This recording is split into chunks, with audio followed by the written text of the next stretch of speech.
Hey guys, we're here at Festival Mall Alabang. So, gumala kami dito dahil hindi pa nakapunta yung jowa ko.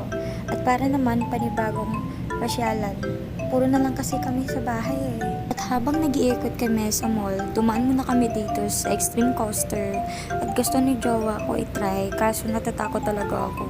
At hanggang tingin na lang muna kami, pero yung isa dyan nagtatampo na sa akin. Kung hindi lang talaga ako matatakotin, sinubukan na namin yan. Kaya next time na lang, okay? Habang nagkikwento kami dito, may sabi niya sa akin, labas na raw kami. Ang bilis mo naman magsawa, Nyor. So, pinas forward ka na siya guys kasi dami na naming kwento dito sa buhay namin. Char.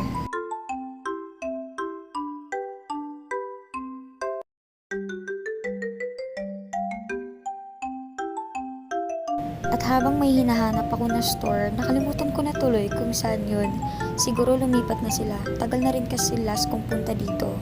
At ayun, stress kami kasi pabalik-balik na kami dito sa dinaanan namin.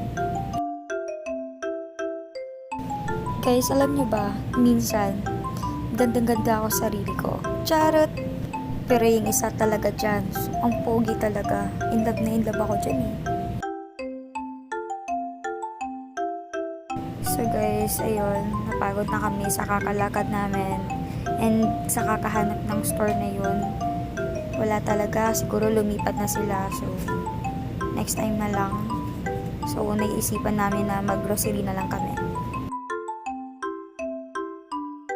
At dito guys, tapos na kami mag-grocery at magbabayad na kami niyan sa cashier. Hinantay na lang kami matapos, mag-pack and uwi na. Ganun. Sobrang pagod na namin maglalakad-lakad.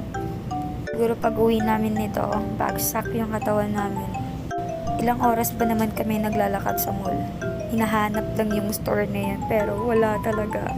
Imagine, pinunta lang namin dito is yung store ng perfume na yun kasi ay bibilin nga ako and wala talaga. Hindi namin nahanap. Alam nyo guys, every time pag nag-grocery kami ng jowa ko, palagi kaming nag-guess kung magkano yung bill namin. And yung jowa ko palagi panalo dito. Kaya tawang-tawa talaga ako kasi lagi talaga akong talo sa game na to.